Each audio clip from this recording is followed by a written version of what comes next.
Pasamos al tercer eje fundamental de este curso, el eje de los neuroderechos.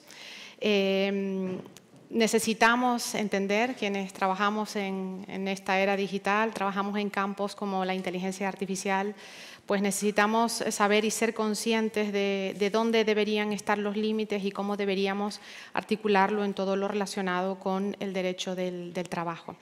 Para eso hoy tenemos el privilegio de contar con Jesús Mercader Uguina, catedrático de Derecho del Trabajo y Seguridad Social de la Universidad Carlos III de Madrid. Ha sido letrado del Tribunal Constitucional. Es autor de más de 500 artículos en revistas y obras colectivas. Ocupa el puesto número 5 entre los investigadores más citados en el área del derecho del trabajo. Su obra El futuro del trabajo en la era de la digitalización y la robótica es la más citada en ese ámbito. Sus monografías, algunas de sus monografías más recientes y que son muestra de su compromiso y su implicación con el derecho laboral en toda la era digital y con todos los cambios que se avecinan con la interacción de la tecnología dentro del trabajo, son Derecho Laboral de Daños y Algoritmos e Inteligencia Artificial en el Derecho Digital del Trabajo. Dirige el Instituto de Investigación de Derecho y Economía de la Universidad Carlos III de Madrid, es cónsul de Uría Menéndez Abogados y además fue premiado en 2024 como Mejor Laboralista del Año con el premio Asnala Santander. Le damos la bienvenida y agradecemos la participación del doctor Jesús Mercader Uguina.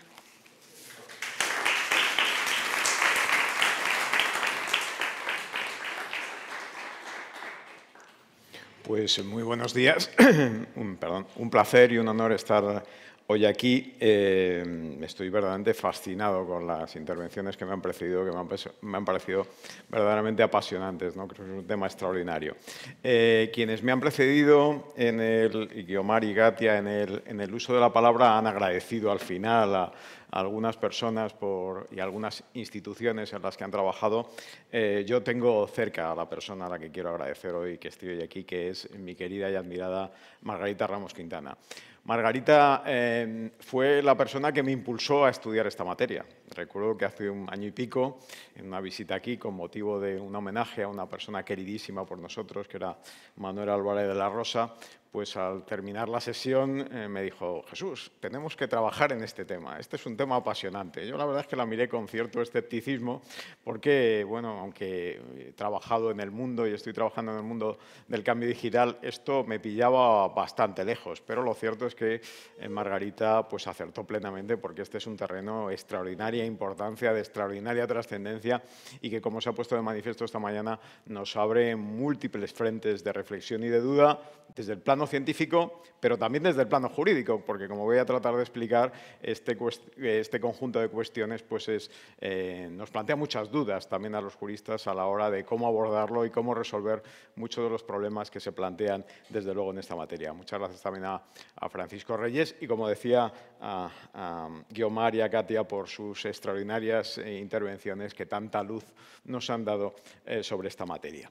Bueno, yo quiero empezar analizando dónde estamos, ¿no? Porque la esfera que tenemos los juristas y los laboralistas en particular a la hora de abordar el cambio digital es un ámbito muy amplio, donde los neuroderechos tienen un papel muy importante, como iré señalando a lo largo de mi intervención, pero tenemos muchos frentes abiertos, ¿no? El cambio digital afecta a todo el ecosistema laboral. El trabajador, se ha dicho, es el canario en la mina del cambio digital. Todos los cambios y todas las transformaciones que se están produciendo en esta materia tienen al trabajador como eje de gravedad de este conjunto de cambios y de transformaciones.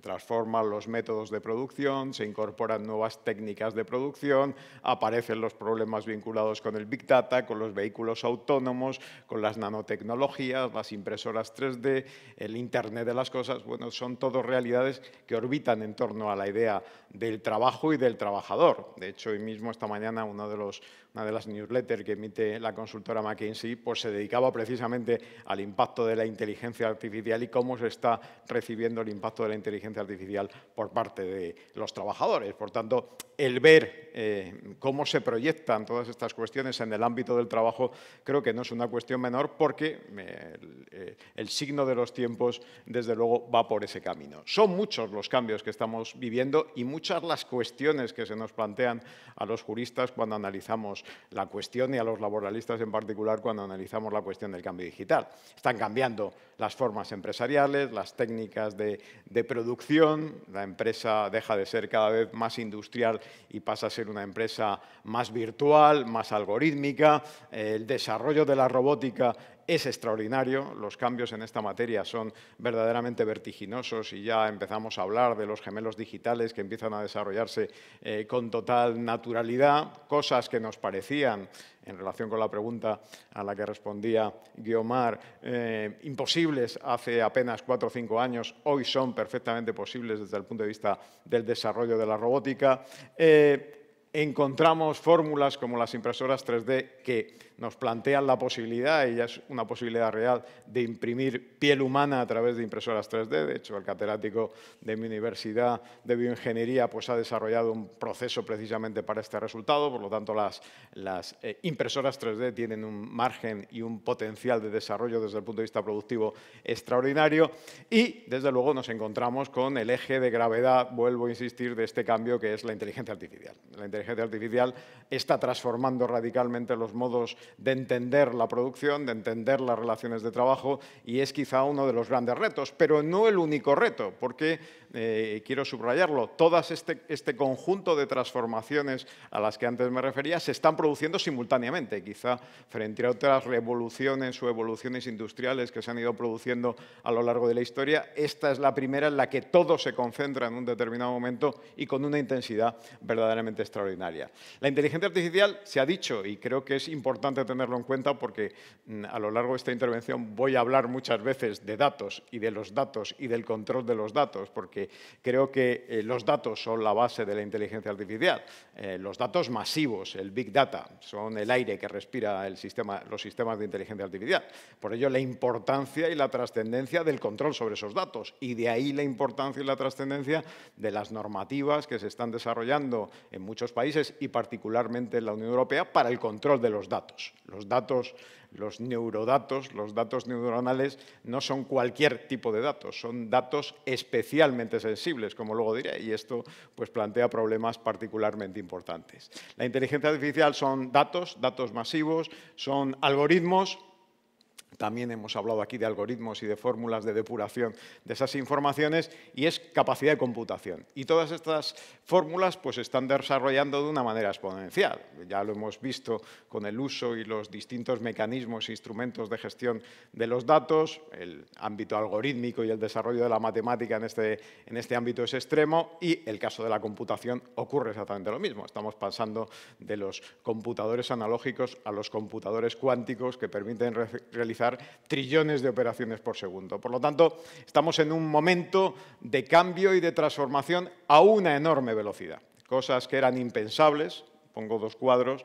Uno, el de la evolución de algunos instrumentos de producción, como el teléfono, la radio, los automóviles, que tardaron desde que se inventaron hasta que terminaron por asentarse, digamos así, en nuestra sociedad muchos años, en algunos casos 40, 50, 60 años, a cambios que se están produciendo en el momento actual a una velocidad verdaderamente vertiginosa. Si vemos cuánto tiempo tardó en tener 1 millón de usuarios Netflix en el año 99, pues encontramos que tardó 3 años y medio en tener ese 1 millón de usuarios. Si vemos cuánto tardó ChatGPT en alcanzar ese mismo 1 millón de usuarios, pues nos encontramos que tardó 5 días. Por lo tanto, la evolución y la velocidad y la aceleración de estas transformaciones, desde luego, nos invita a pensar que estamos en un tiempo muy acelerado. Es decir, que esas cuestiones que hace apenas unos años nos parecían imposibles, pues no lo son tanto. Hablando con un querido amigo en la Universidad Carlos III, con el que he trabajado, ahora diré algo, y es el catedrático de de robótica de la universidad, pues me decía hace 4 o 5 años que era imposible que determinados robots hicieran algo en un periodo muy largo de tiempo. Hoy ya se producen esos cambios y se producen estas transformaciones. Estamos en tiempos de aceleración. No hemos tenido todavía una Nokia de los robots, no hemos tenido una Nokia de la neurotecnología. Cuando tengamos una Nokia de la computación o una Nokia de la neurotecnología, pues a lo mejor encontramos que las cosas empiezan a evolucionar a una velocidad vertiginosa. Y todo ello nos preocupa a los juristas, porque los juristas vamos siempre con cierta lentitud. Nos cuesta mucho trabajo adaptarnos a los cambios y a las transformaciones. Y cada vez los juristas pues, encontramos en nuestras leyes pues, fórmulas de estas características. Aparecen fórmulas matemáticas, aparecerán en su momento algoritmos que sirvan para definir determinados resultados.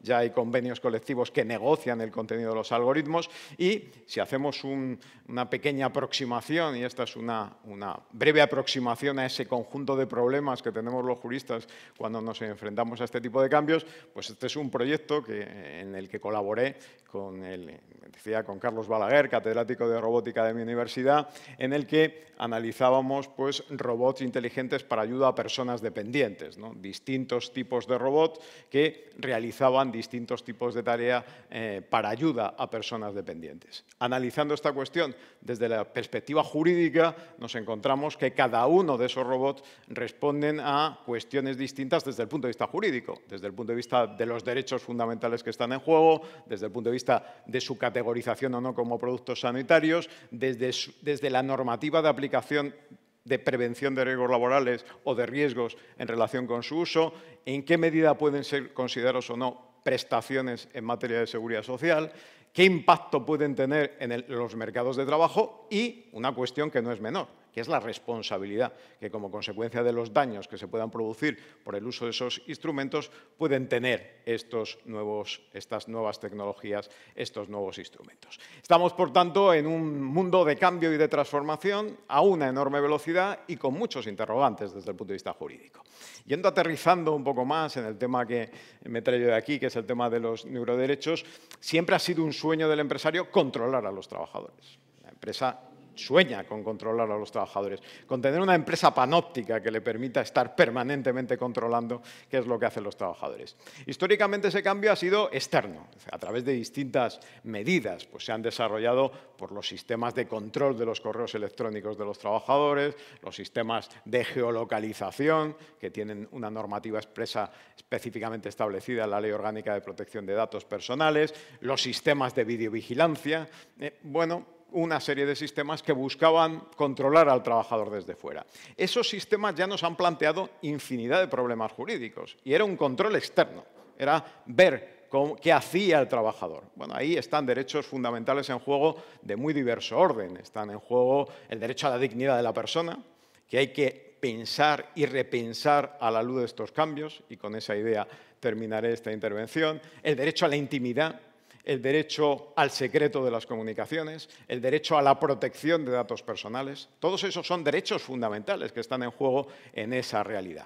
Esa realidad, además, está evolucionando, porque no solamente nos encontramos con esas fórmulas clásicas, digamos así, y conocidas, sino que, como consecuencia de la incorporación de la inteligencia artificial, esas fórmulas están incorporando otras nuevas. Las empresas utilizan para sus procesos de selección sistemas de inteligencia artificial y eso conlleva determinados riesgos y nacen nuevos problemas desde el punto de vista jurídico. Por ejemplo, lo que se denomina la discriminación algorítmica, que se produce cuando se utilizan datos sesgados para la selección de trabajadores utilizando estos sistemas de inteligencia artificial. Los sistemas de inteligencia artificial se utilizan para el ejercicio del poder de dirección empresarial. Las plataformas profesionales de repartidores que conocemos son personas físicas que hacen los repartos, pero detrás hay algoritmos, detrás de ellas hay sistemas de inteligencia artificial que realizan una asignación eficiente de esas tareas. Se usa en materia de prevención de riesgos laborales y veremos en algún momento también en materia de determinación, por ejemplo, de indemnizaciones por despido. los algoritmos sirvan para definir la cuantía de las indemnizaciones por despido. La ministra de Trabajo hace unos días decía que las indemnizaciones por despido hay que individualizarlas, que no cabe, a pesar de lo que ha dicho el Tribunal Supremo.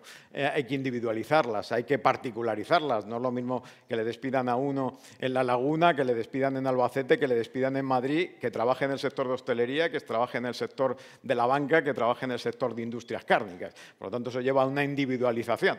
Probablemente los algoritmos ayuden a resolver esta cuestión y nada dice que el Estatuto de los Trabajadores dentro de unos años pues tenga un algoritmo. Pero, como decía, ese control, que ha sido hasta ahora un control externo, empieza a ser cada vez un control más invasivo, más interno, más sobre la persona, de dentro de la persona.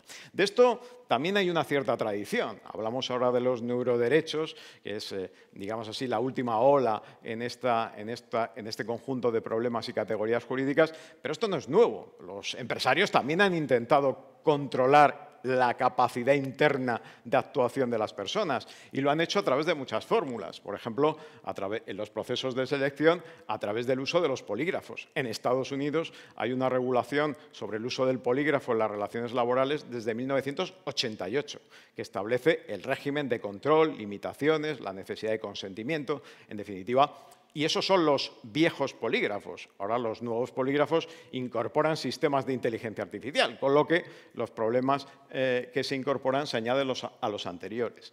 El empresario incluso ha tratado de introducir microchips debajo de la piel de los trabajadores para controlar cuando se desplazaban en el seno de la empresa. Y eso es una cuestión que se ha planteado, ha salido a la luz y plantea problemas jurídicos de muy diverso orden. ¿Cuál es el papel del consentimiento de las personas en el uso y en el establecimiento de estos sistemas? ¿Hasta dónde llega? ¿Qué limitaciones produce? El consentimiento es una de las grandes cuestiones que está en ciernes en esta materia. Cada vez están más desarrollados, lo decía también Guiomar, pues el uso de dispositivos que se incorporan a la persona. Todos llevamos los relojes que nos permiten determinar pues, el número de pulsaciones, cómo dormimos, cuál es la velocidad de frecuencia cardíaca. En definitiva, cada vez esas informaciones están en esos dispositivos se utilizan por las empresas y pueden ser, de hecho, hay resoluciones del Comité Europeo de Protección de Datos analizando los límites del poder de dirección en relación con los datos que emanan de estos dispositivos, de los wearables, de estos dispositivos vestibles que se utilizan con carácter general, pero también en el ámbito empresarial. Es más, otro de los instrumentos que está en pleno desarrollo es el uso de los exoesqueletos. La idea del humano ampliado no es solo el humano ampliado mentalmente, también el humano físicamente aumentado. El uso de exoesqueletos que, adaptados a la persona, permiten elevar mayores cargas, soportar menores índices de fatiga. En definitiva, una realidad que no es algo del mañana. Ya hay criterios y notas técnicas del Instituto Nacional de Seguridad y Salud en el Trabajo sobre esta materia y ya hay empresas, y esas fotos son reales, que utilizan estos sistemas como medio también de control de la persona del trabajador. ¿Y esto a qué nos lleva? Y vamos llegando a los neuroderechos, pues a una suerte de Internet de los cuerpos. Es decir, que la red de instrumentos, la red de sistemas que se utilizan a estos distintos fines puedan aparecer enlazados a través no de un Internet de las cosas, sino de un Internet de los cuerpos. Y de esto y de estas cuestiones se está hablando y se está analizando desde el punto de vista de la prevención de riesgos laborales, el desarrollo de sistemas que permitan la tutela más eficaz frente a los riesgos laborales del uso, insisto, de estos componentes y de estos sistemas. Toda esta cuestión nos lleva al problema fundamental al que vamos llegando, que es el tema de los neuroderechos. Detrás de todo esto hay derechos fundamentales, lo decía antes, derechos fundamentales, derechos humanos de las personas. Una de las cuestiones que en los últimos tiempos está cobrando mayor importancia, y es uno de los temas centrales ahora mismo en el debate europeo y una de las razones de ser del Reglamento de Inteligencia Artificial, es el desarrollo de los sistemas biométricos y del control de los sistemas biométricos. La biometría está en el centro ahora mismo de los sistemas de control y de tutela de los datos de los trabajadores. Es, lo he dicho en algún trabajo, la intimidad de la intimidad. Es controlar la intimidad íntima de la persona en muchos de estos casos. Los sistemas biométricos se utilizan en muchos campos, pero yo vengo a hablar aquí desde la perspectiva laboral, en el terreno del control de los trabajadores. El sistema de registros de jornada es cada vez más biométrico. El uso de la huella digital la conocemos, pero también los sistemas de reconocimiento facial y otros sistemas potenciales, porque hace unos días leía, y aquí hay muchos científicos presentes en la sala que me podrán corregir, que incluso el ritmo cardíaco es individualizable. Cada uno tenemos una velocidad de funcionamiento del corazón diferenciada. Eso también es un dato biométrico. Podría ser utilizado como un sistema de registro de jornada, como el uso del iris o de otras fórmulas. La biometría, por tanto, es uno de los grandes problemas y una de las grandes cuestiones que, como digo, está en el eje del Reglamento de Inteligencia Artificial. Si leemos el Reglamento de Inteligencia Artificial, que es un reglamento de máquinas, para que no nos vamos a engañar, el uso de esas máquinas para el control de los datos biométricos es una de las principales preocupaciones y uno de los principales núcleos de intervención en esta materia, como seguidamente les voy a decir. Si ustedes leen el Reglamento de Inteligencia Artificial, verán que hay hasta 8 definiciones de cuestiones vinculadas con la biometría. El reglamento define qué son datos biométricos y los datos biométricos no son cualquier cosa, son datos que identifican individualizadamente a una persona y la distinguen del resto de los seres humanos. Hay también en el Reglamento de Inteligencia Artificial la definición de identificación biométrica, de verificación biométrica, de sistemas de reconocimiento de emociones, que es también otro de los elementos, ahora lo diré, central en todo este cambio y en este conjunto de cuestiones que se plantean en esta materia, categorizaciones biométricas. En definitiva, la biometría está en el centro del Reglamento de Inteligencia Artificial, porque hay una preocupación especialmente intensa por cómo se controlan esos datos biométricos. El Reglamento de Inteligencia Artificial es básicamente análisis de niveles de riesgo, es decir, en qué medida una máquina tan peligrosa como es la inteligencia artificial puede ser admitida o restringida en su uso. Y por eso el Reglamento de Inteligencia Artificial, simplificadamente expuesto, pues establece niveles de riesgo inaceptable, de riesgo prohibido. Hay riesgos que no se pueden admitir porque afectan de manera integral a derechos fundamentales de la persona, a la dignidad de la persona y, por tanto, tienen que estar prohibidos. Y otros sistemas, y ahí están los laborales esencialmente, que son sistemas de alto riesgo, que son sistemas admisibles, pero con un conjunto de reglas, con un conjunto de garantías que permitan un uso, digamos así, tutelado de la inteligencia artificial. Los sistemas de control y reconocimiento de emociones están prohibidos por el Reglamento de Inteligencia Artificial. Y esto conviene tenerlo claro. Es decir, los sistemas de reconocimiento de emociones, además, el Reglamento de Inteligencia Artificial siempre se ha dicho, tiene una vigencia, un periodo de entrada en vigor muy largo, es cierto. Pero hay algunas materias que han entrado en vigor el 2 de febrero de este año. Y esta es una de ellas. Es decir, el establecimiento de la prohibición de uso de sistemas de control de emociones está prohibida desde el 2 de abril. Por tanto, aquellas empresas que utilicen sistemas de estas características que quedan sometidas a un régimen de responsabilidad, como es el que establece el Reglamento de Inteligencia Artificial, verdaderamente elevado. El Reglamento de Inteligencia Artificial define, antes lo decía, qué es reconocimiento de emociones y también dice en uno de sus considerandos qué no es reconocimiento de emociones. Dice que las emociones son, se refiere a emociones o intenciones como la felicidad, la tristeza, la indignación, la sorpresa, el asco, pero dice también algo muy importante. El otro día, hablando con una empresa del sector de transporte, pues aparecía y con particular intensidad, no son emociones, a efectos del reglamento, pues el dolor, el cansancio, como por ejemplo los estados físicos, dice, como el dolor o el cansancio, como por ejemplo los sistemas utilizados para detectar el cansancio de los pilotos o conductores profesionales con el fin de evitar accidentes. Con lo que nos encontramos aquí con un terreno en el que desde el punto de vista del uso de estos sistemas, digamos así, estaría admitido porque no serían sistemas de control de emociones. Los sistemas de alto riesgo son sistemas, como antes decía, admitidos, pero con limitaciones. No voy a entrar en el conjunto de limitaciones y de garantías. Ahí están algunas de las cuestiones que se han hablado esta mañana, la explicabilidad, la transparencia, la gobernanza algorítmica, en fin, el humano al mando, una serie de garantías que establece el reglamento y muchos de estos sistemas de inteligencia artificial que están limitados en el reglamento están vinculados a factores conductuales, a comportamientos de las personas.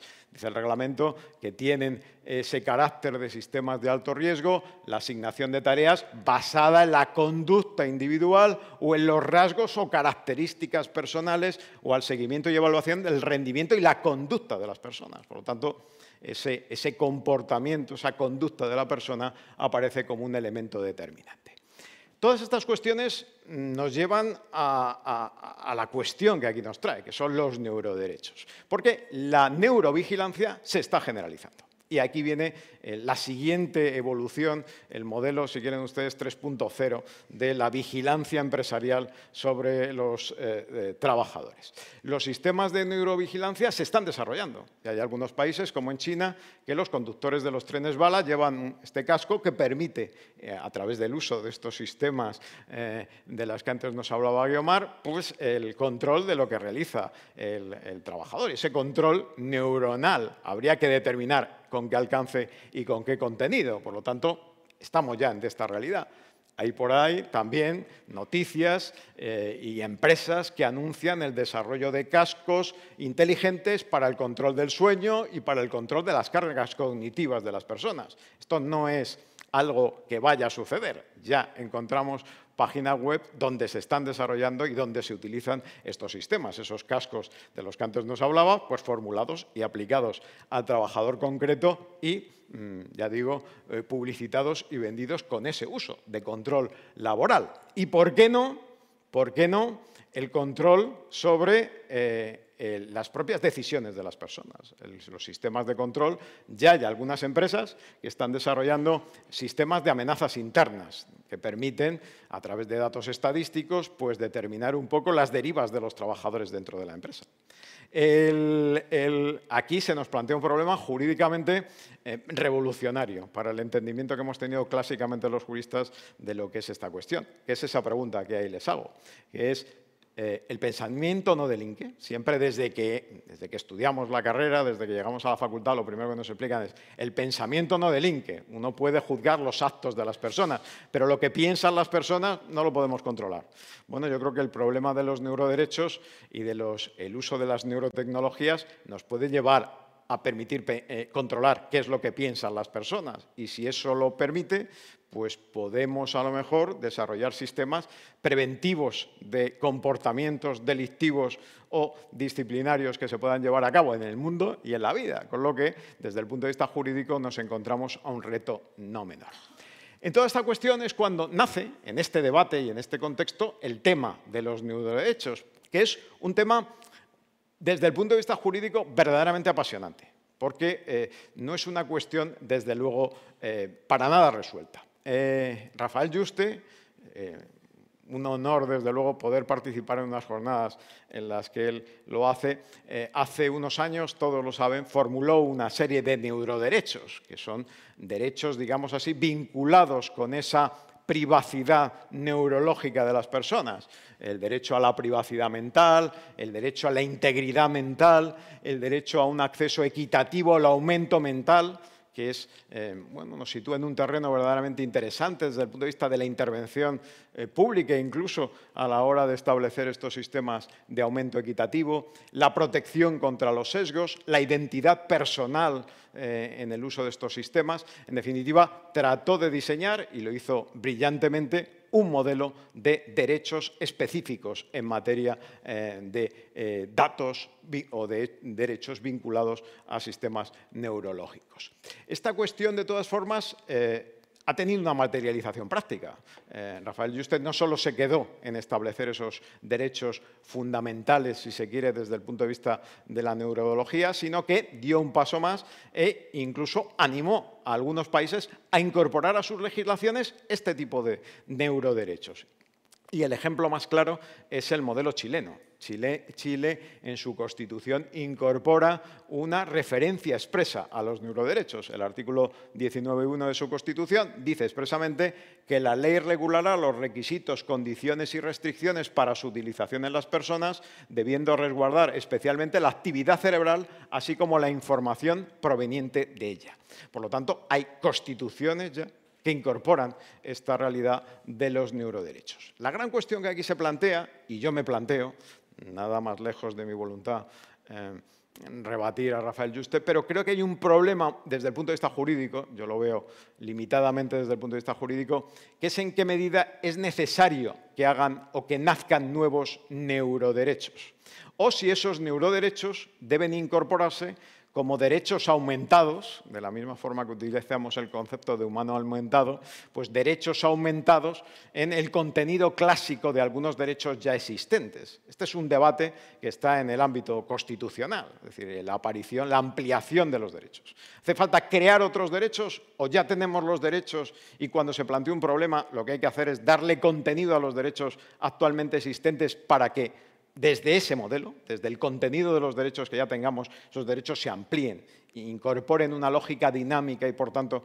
incorporen también esos contenidos que señalaba Rafael Yuste? Porque si hacemos un paralelismo entre los distintos neuroderechos y los derechos fundamentales que ahora tenemos pues en la Carta de Derechos Fundamentales de la Unión Europea y en la Constitución española, por citar dos ejemplos, vemos que existen correspondencias significativas. Los derechos vinculados con la libertad de pensamiento pues están vinculados con el derecho a la libertad ideológica, que reconocen tanto la Carta como la Constitución española. Los derechos derivados de la privacidad mental o el derecho a la neuroprivacidad, pues están vinculados con el derecho a la intimidad o el derecho a la protección de datos. El derecho a la integridad, pues con el derecho a la integridad física y moral. Bueno, aquí hay un debate verdaderamente importante, que es nuevos derechos o derechos ya existentes con contenidos ampliados.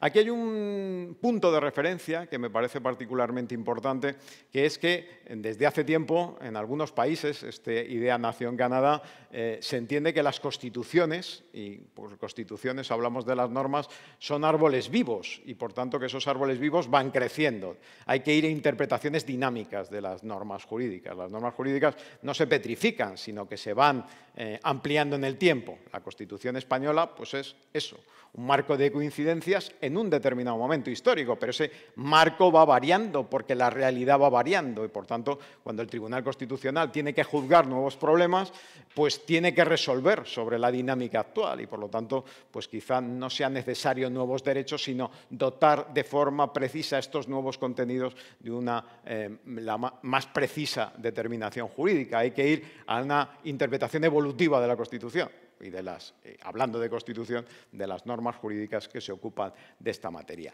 Y por ahí parece que va un poco el signo de los tiempos. Ha habido algunas sentencias recientes, el caso, por ejemplo, de esta sentencia del Tribunal Europeo de Derechos Humanos, que ha reconocido el derecho a la protección efectiva frente al cambio climático. Es una sentencia del Tribunal Europeo de Derechos Humanos y esa protección efectiva frente al cambio climático se incorpora en el artículo 8 del Convenio Europeo de Derechos Humanos como un elemento vinculado a la vida privada de las personas. Por lo tanto, ese contenido nuevo aparece vinculado a un derecho fundamental. O una muy reciente sentencia de un tribunal de Cardiff que ha definido o que incorpora la idea de discriminación por neurodiversidad que se vincula, en este caso, al derecho a la no discriminación por razón de discapacidad. Por lo tanto, este es un debate en el que los juristas, sin duda, y los científicos vamos a tener que reflexionar en los próximos tiempos y ya lo venimos haciendo. Pero creo que el gran reto es el reto del control de los datos. La gran cuestión aquí, creo, es el control de los datos. Porque, lo decía Guiomar en su intervención, el Reglamento General de Protección de Datos europeo es muy exigente desde el punto de vista del control de los datos personales. Y los datos neuronales son datos personales. Y no son cualquier dato, son datos biométricos, que son datos especialmente sensibles. El tema del Big Data es esencial en toda esta materia y esos datos sensibles, el Reglamento de Inteligencia Artificial parte de una premisa. Cuando hablamos de los datos neuronales, Hay ya varios documentos y varios estudios de la Agencia Española de Protección de Datos y del Comité Europeo de Protección de Datos en esta materia, pues subrayan esa particularidad de estos datos, de los datos neuronales. ¿Por qué? Porque los datos neuronales no están definidos en el Reglamento de Inteligencia Artificial. Hoy por hoy son meros datos personales, no tienen otra calificación. Por lo tanto, no son datos especialmente protegidos. Cuando leemos el reglamento de protección de datos, vemos que están definidos los datos biométricos, en los términos que antes señalaba, datos sobre las características físicas, fisiológicas o conductuales de una persona física que permitan o confirmen la identificación única de esa persona. Esos son datos biométricos. Datos relativos a la salud, que se refieren a datos relativos a la salud física o mental, y datos genéticos.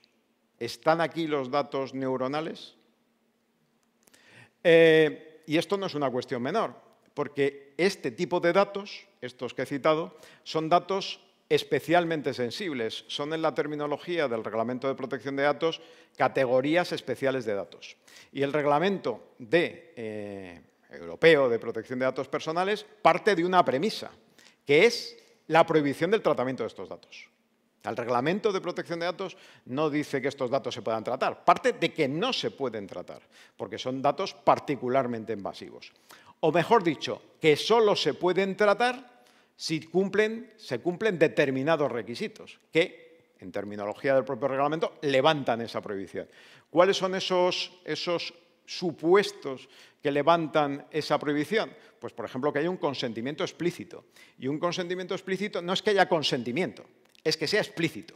Es decir, que haya una firma que recoja que yo consiento en la cesión de esos datos. En segundo lugar, que así esté establecido, y fijémonos bien en la terminología, por el derecho laboral y de la seguridad y protección social, cuando así lo autorice el derecho de la Unión Europea o un convenio colectivo. El derecho de la Unión Europea. O cuando se utilice para fines de medicina preventiva o laboral o por razones de interés público en el ámbito de la salud pública. Y en estos casos, el Reglamento de Inteligencia Artificial, el Reglamento de Protección de Datos, perdón, dice que en estos casos tiene que haber amparo legal, tiene que haber una norma con rango de ley que permita ese uso. Por lo tanto, el terreno del uso de los datos en esta materia necesariamente es el gran reto. Creo que hay un problema con la delimitación de los neuroderechos, pero creo, y oyendo las intervenciones que me han precedido, creo que es una cuestión que hay que valorar, porque todas estas investigaciones se basan en Big Data y, por tanto, en el uso de datos. Hay que aclarar qué se haga con esta materia y probablemente aquí tendría que venir la ley a definir, incluso el Reglamento Europeo de Protección de Datos, a definir esta realidad. Y esto no es una cuestión que me lo parezca a mí, sino que ya hay algunos países que desde hace tiempo están en camino de establecer regulaciones específicas en esta materia, es decir, de definir qué son los datos neuronales, qué son los datos cerebrales, como categorías diferenciadas de los datos biométricos genéricos o de estos otros datos vinculados con la salud. Por ejemplo, en Brasil pues hay un proyecto de ley que va en este camino, de definir qué es dato neuronal. Cualquier información obtenida directa o indirectamente de la actividad del sistema nervioso central y cuyo acceso se realiza a través de interfaces cerebro-computadora o de cualquier otra tecnología invasiva o no invasiva, dice esa propuesta de regulación en Brasil.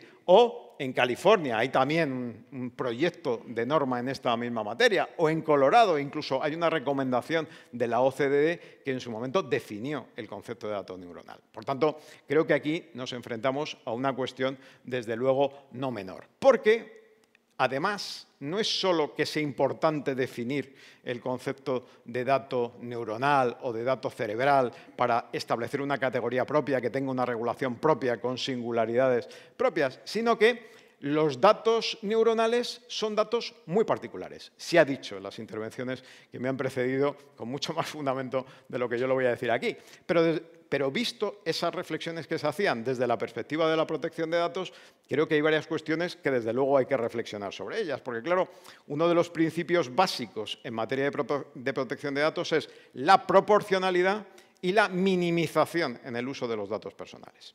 Y, claro, si los datos se basan en la recolección de datos masivos de una persona durante 24 horas al día, durante 7 días a la semana, pues el principio de proporcionalidad se rompe. Se rompe el principio de exactitud, y lo decía Katia en su intervención, por la plasticidad del cerebro. Si el cerebro es plástico, no es estable, por lo tanto los datos no son exactos. Y por tanto, si se rompe el principio de exactitud, se está rompiendo un principio básico en materia de protección de datos.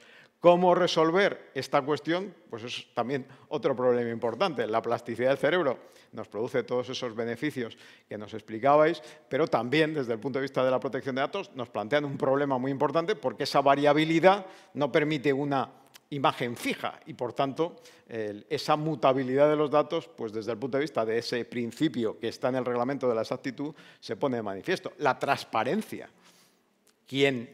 A quien le recogen datos por el uso o datos neuronales tiene que tener conocimiento de para qué, con qué fines, con qué alcance, con qué lógica, porque son datos suyos, son datos personales, son datos que le identifican como individuo, son datos que afectan a su dignidad y, por lo tanto, tiene que tener un control sobre esa información que se está obteniendo de ella y saber qué recorrido va a tener esa información, dónde va a alcanzar esa información.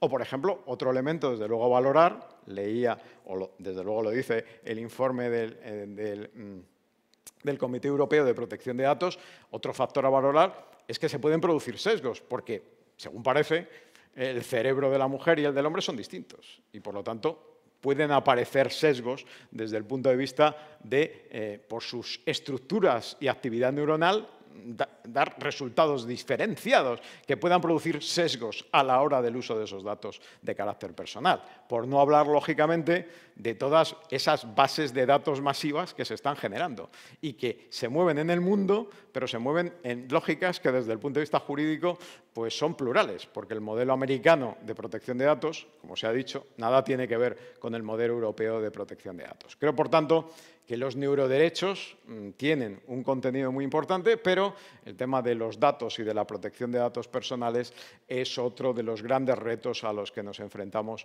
en el futuro próximo. Y termino. Fórmulas jurídicas. Bueno, ¿cómo nos enfrentamos a esta nueva realidad desde el punto de vista jurídico? Bueno, pues como ven, con muchas dificultades, con muchas dudas, con muchos problemas de construcción jurídica a los que, además, como antes decía, nos vamos a tener que adaptar a una enorme velocidad, porque el cambio que se está produciendo es verdaderamente vertiginoso. ¿Qué podemos hacer frente a esto? ¿O qué se está haciendo frente a esto? Bueno, pues hay algunas soluciones, ya muy brevemente les digo. Por ejemplo, en España, pues la Carta de Derechos Digitales, que se puso en marcha hace un tiempo, reconoce, tiene un apartado específico sobre derechos digitales en el empleo de las neurotecnologías. ¿Qué es la Carta de Derechos Digitales? Pues una norma de soft law, no es una norma de derecho duro, es una norma de soft law, es recomendaciones para el uso, digamos así, y acercamiento a esta materia. ¿Y qué destacaría yo de esa norma de soft law? Pues la llamada al hard law para su desarrollo.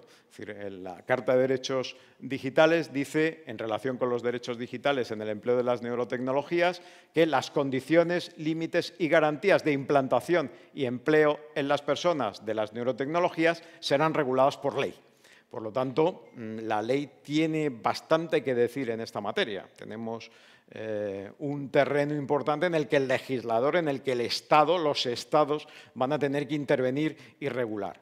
Otra de las fórmulas que viene vinculado al desarrollo de estos sistemas de inteligencia artificial es el que las leyes van a tener que cambiar. No solo es que los juristas nos vayamos a tener que adaptar a muchos cambios, sino que es que vamos a tener que cambiar la manera de pensar. Las normas legales eran normas generales y abstractas, y eran normas perdurables en el tiempo, decíamos, también nos lo explicaban cuando empezábamos nuestros estudios en Derecho y se sigue repitiendo a quienes lo empiezan. Bueno, las leyes en un contexto de transformación digital a la velocidad a la que vamos van a tener que cambiar los modelos y uno de esos modelos es empezar a hacer leyes también de ensayo y error. Es decir, las leyes no van a poder nacer ya como perdurables, habrá que valorar y habrá que analizar, habrá que, por utilizar terminología científica, que falsar las leyes. Habrá que ver si se adaptan o no a la realidad de cambio. Y eso es lo que se está empezando a hacer. El propio Reglamento de Inteligencia Artificial llama a estas fórmulas, a lo que se llaman los sandboxes regulatorios, es decir, a establecer fórmulas en las que los interlocutores de distintos ámbitos prueben y pongan en marcha iniciativas para valorar el resultado de una determinada norma. Lo dice el artículo 57.5 del Reglamento de Inteligencia Artificial. Por tanto, establecer entornos controlados de pruebas para el desarrollo de estas disposiciones. Por ejemplo, en materia de neurodatos ya hay algunos avances. Por ejemplo, el Hospital de Valdecilla en Cantabria pues ha impulsado un anteproyecto que está elaborando el Gobierno cántabro precisamente en esta materia. Y ahí se establece un Valdata, por el Hospital de Valdecilla de Santander, que es el primer sandbox regulatorio en materia sanitaria en España. Por lo tanto, esta idea es una idea que ya está empezando a fluir como un instrumento de regulación. La propia negociación colectiva, por sorprendente que pueda parecer. Antes les decía que para que se puedan establecer, alzar la prohibición de tratamiento de datos de categorías especiales de datos, se llama el convenio colectivo. Bueno, ¿quién diría o quién no podría dejar de pensar que a lo mejor algunas de estas cuestiones se tienen que resolver en el ámbito específico en el que se negocia un convenio colectivo alguno de estos temas? Y, en fin, y con esto concluyo. Creo que, lo decía también Guiomar en su ponencia, eso de que tenemos una gran responsabilidad, ¿no? Y cuando uno tiene grandes responsabilidades, desde el punto de vista jurídico, hay un principio básico que se nos recomienda también, que es el principio de precaución. Es un principio jurídicamente definido. Hay que ser precavidos porque no sabemos cuáles van a ser los desarrollos futuros que en esta materia se puedan producir. Y hemos tenido experiencias muy negativas desde el punto de vista jurídico cuando no hemos sido precavidos, no hemos aplicado el principio de prevención. Estoy pensando en el uso del amianto, por ejemplo. El amianto, no sabíamos cuál era su resultado y ahora lo sabemos. Muchos cientos de miles de trabajadores que fallecieron por el uso de estos sistemas. Por lo tanto, yo creo que el cambio tecnológico tiene que ir de la mano, como hoy digo, de una lógica de responsabilidad en el uso de estos sistemas. Yo creo que las empresas que buscan todo lo que les he venido diciendo a lo largo de mi intervención, el control permanente, el control más intenso, pues tienen que ser tecnológicamente responsables. Porque, insisto, no son solo las neurotecnologías que hoy nos traen aquí, son muchas transformaciones, todas ellas invasivas en la vida de las personas y que afectan a derechos fundamentales que tenemos que tener en cuenta para el futuro próximo, que aunque nos guste o no nos guste, viene a gran velocidad. Muchas gracias.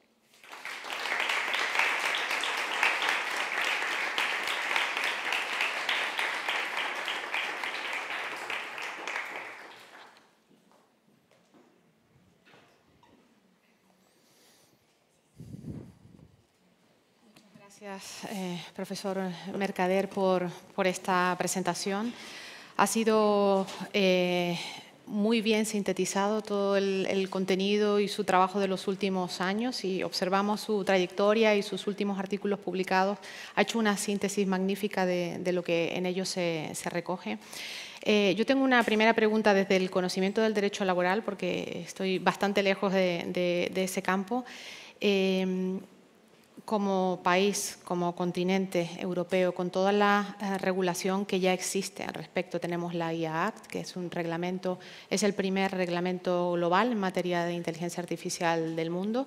Es necesario que exista, no lo tenemos en otras partes del mundo. Usted mencionaba pues, procedimientos, datos biométricos que se usan en China, por ejemplo, para muchas cuestiones. Por fortuna estamos en Europa.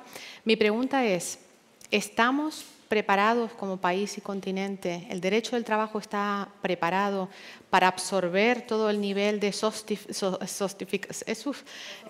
sofisticación que hay detrás de las neurotecnologías y de su integración en el entorno laboral? Yo no sé si estamos preparados, pero lo tenemos que estar. Y además lo tenemos que estar, y yo creo que el apunte es muy pertinente, no solo a nivel país, sino a nivel Europa, porque la cuestión no se está planteando en materia de inteligencia artificial, no se está planteando en un reto de los distintos países para dar respuesta a la inteligencia artificial, sino está el informe Draghi, que es muy recomendable su lectura, que es un informe reciente sobre el desarrollo de todos estos, de la inteligencia artificial y todos estos sistemas en Europa, lo pone de manifiesto. Aquí es el bloque europeo versus el bloque Estados Unidos versus el bloque China. Y cada uno de esos modelos da respuestas distintas desde todas las perspectivas, desde la perspectiva tecnológica, de cómo se está avanzando en el desarrollo de los ordenadores cuánticos en cada uno de esos países, hasta la perspectiva normativa, que no es la misma, ni la perspectiva de valores que tienen cada uno de esos sistemas a la hora de abordar estas cuestiones. Porque Europa parte, si uno lee el Reglamento de Inteligencia Artificial, del valor derechos fundamentales, de los valores de los derechos humanos, del valor de la persona. El modelo chino, en las regulaciones que tiene, no tiene esos mismos valores. Y el modelo estadounidense, pues tiene otro también distinto. Por lo tanto, la realidad es muy diferenciada. ¿Estamos en disposición? No sé si lo estamos, pero lo tenemos que estar. O sea, la realidad yo creo que es clara. Insisto, el ejemplo que ponía, porque lo viví casi en mis carnes, hablando con este querido compañero de la Universidad de Carlos III hace unos años, cuando me decía que un robot habla el pomo de una puerta es prácticamente imposible. Tendrán que pasar 40 o 50 años hasta que eso ocurra. Esto me lo decía a la salida de una conferencia en la Escuela de Caminos de la Complutense en el año 2017. Desde hace años es perfectamente posible que el robot, y es uno de los ingenieros especializados en robótica española más eminentes. El cambio tecnológico es vertiginoso y, por tanto, pues desde el punto de vista tecnológico tenemos que estar preparados, pero desde el punto de vista jurídico también. Y tenemos que buscar esas herramientas para responder a todas estas cuestiones. Antes hablábamos con Guiomar y bueno, las dos estábamos de acuerdo en que lo que hoy creemos que no va a ser posible, por ejemplo, girar el pomo de la puerta a corto plazo, probablemente se materialice. Y se materializa por el simple y sencillo hecho de que hay muchos fondos privados en grandes corporaciones que cogen grupos de investigación, los mejores del mundo, de distintas universidades, y se los traen y tienen desarrolladores en todo el mundo trabajando mañana, tarde y noche. A la Unión Europea le ha costado un cierto tiempo llegar a tener un reglamento que todavía no está en vigor al 100%, vamos muy despacio. ¿Cómo vislumbra usted los siguientes pasos en términos de derechos fundamentales? ¿Conseguiremos ser lo suficientemente ágiles si tenemos en cuenta pues, cómo ha sido la evolución de este EIA Act, de este reglamento de la Unión Europea? Yo creo que aquí lo que se ha dado respuesta es a un primer problema, que es, lo decía antes, yo creo que el Reglamento de Inteligencia Artificial define la inteligencia artificial como una máquina. Y la respuesta que ha dado el Reglamento de Inteligencia Artificial es tratar a una máquina. Cómo esa máquina funciona, qué actividades desarrolla, cómo controlo a los que producen esas máquinas, cómo controlo a los que usan esas máquinas. En fin, yo creo que estamos en el 1.0 de la regulación normativa de la inteligencia artificial. A partir de aquí hay que seguir dando pasos porque el reglamento de inteligencia artificial es un reglamento por hacer. De hecho, pues ya empieza a haber regulaciones en algunos países y en algunos, aquí vamos a tener una regulación dentro de unos meses en esa materia para desarrollar un tema que tangencialmente he señalado, pero que es muy importante, que es el régimen de la responsabilidad. El Reglamento de Inteligencia Artificial tiene un régimen de responsabilidad por el incumplimiento de las obligaciones en materia de inteligencia artificial demoledor. Nos parecía ya que el Reglamento de Protección de Datos lo era, este es mucho mayor y va a haber desarrollos. Ya hay comunidades autónomas, Galicia lo veía el otro día, que está desarrollando, por poner ejemplos en España, en esta materia. Yo creo que hace falta un desarrollo posterior. Vuelvo a insistir, absolutamente imprescindible, con mente abierta, porque esto no es un tema, desde luego, en el que vayamos a poder tirar del fondo de armario de lo que conocemos del derecho clásico para responder los problemas. Mi última pregunta para pasar la palabra al público. Esto es una reflexión desde una espectadora externa. ¿Usted cree que en el reglamento de IA hemos sido más proactivos o reactivos a lo que se viene haciendo en determinados bloques? Yo lo acabo de decir, creo que reactivos. O sea, yo creo que aquí lo que había es una regulación de algo que nos parecía un tsunami que había que intentar controlar. Y yo creo que es la respuesta normativa. No hay una actividad proactiva, es decir, nos hemos adelantado. Vamos por detrás. Los gráficos que antes ponía me parece que son claros y no cerraba el círculo porque DeepSeek, que es la inteligencia artificial china, tardó horas en tener 1 millón de usuarios. Es decir, estamos y la realidad del derecho, siempre lo decimos, va por detrás de la realidad. Bueno, pues vamos a seguir yendo, pero cuanto más lejos estemos de esa realidad, las dificultades van a ser extremas. Por lo tanto, el esfuerzo que tenemos que hacer es intentar acercarnos lo más posible a la realidad. Este tema que planteaba de los datos neuronales me parece que es algo que es factible materializar. No estamos pidiendo pero creo que es una evidencia, pero falta ese desarrollo normativo que ayudaría a muchas cosas, o ayudaría a través del desarrollo, escuchando las intervenciones de esta mañana, la Unión Europea tiene en materia de protección de datos todo tipo de normas, no solo el reglamento de protección de datos, tiene un reglamento de protección de datos, tiene otro reglamento que es de protección de datos, este de datos personales, uno de datos no personales, un reglamento de gobernanza de datos, tiene un reglamento de Open Data. Todo eso es una regulación lo suficientemente solvente como para, si se entiende cuál es el problema, darle el cauce correspondiente. Y si la ciencia necesita avanzar en una dirección, y creo que es que yo lo del slow me parece siempre bien, pero me parece que es ponerle puertas al campo, porque la sociedad va al ritmo que quiere ir, pues establecer soluciones a los problemas que se van planteando. Y creo que técnicamente no es tan difícil. Hay que tener voluntad de hacerlo.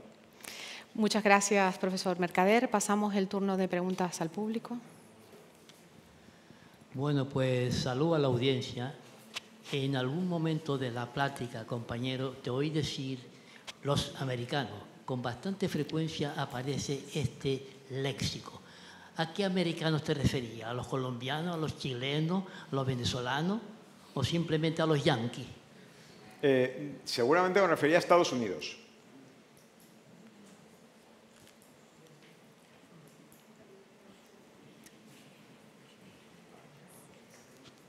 Sí, por aquí.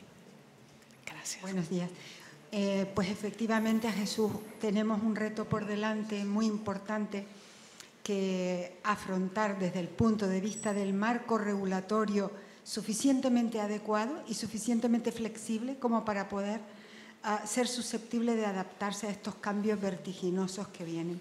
Probablemente mañana tengamos oportunidad de preguntarle a Rafael Yuste qué le llevó a proponer con tanta vehemencia la necesidad del reconocimiento e identificación de unos derechos que él llama neuroderechos y que clasifica en 5. Tenemos este debate jurídico que, como bien dice, no solamente es apasionante, es que es esencial.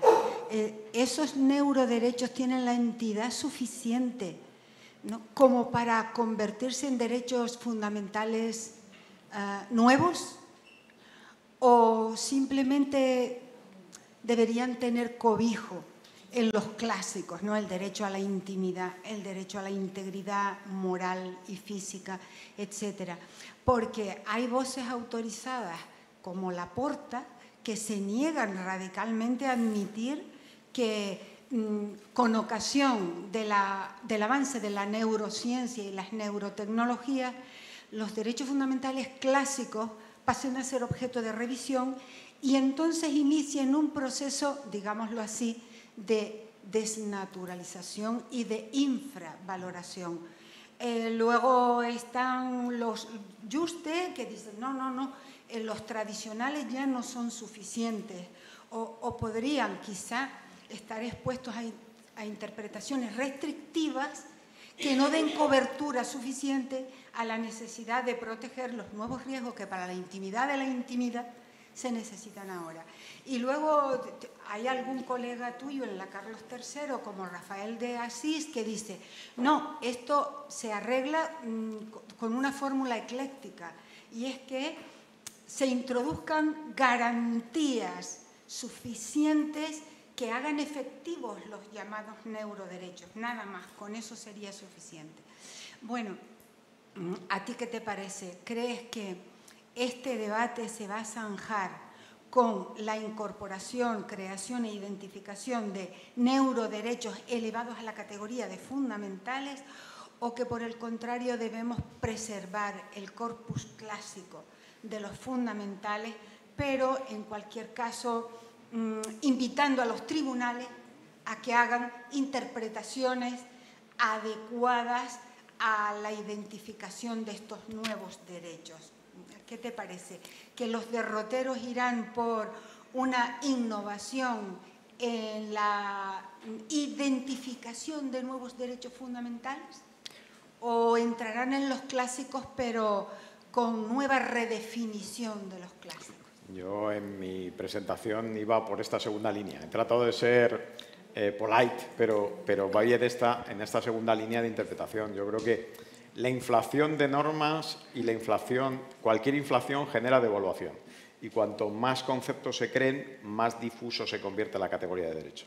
Por lo tanto, el que se creen muchos derechos no es garantía de que esos derechos vayan a tener una mejor tutela y una tutela más reforzada. Por lo tanto, yo he entendido y entiendo que tenemos mecanismos, ponía el ejemplo de Canadá, pero el Tribunal Constitucional Español, el Tribunal Europeo de Derechos Humanos utilizan la interpretación dinámica de los derechos. Es decir, el derecho a la integridad, a la neuroprivacidad, es un derecho que está incluido dentro del derecho a la intimidad de las personas.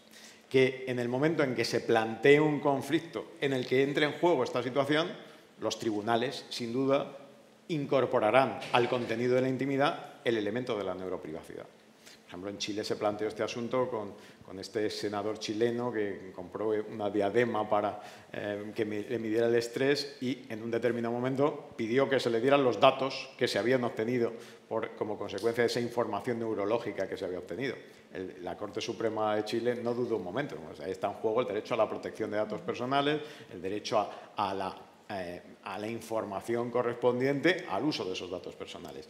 Yo creo que es verdad que el poner de manifiesto el potencial extraordinario que tiene la neurotecnología y los derechos, los neuroderechos en general, pues es una llamada de atención al mundo, es una llamada de atención a la sociedad, es una llamada de atención a algo que tiene niveles de riesgo muy altos y, por lo tanto, desde el punto de vista plástico, es muy potente el uso del concepto de neuroderechos.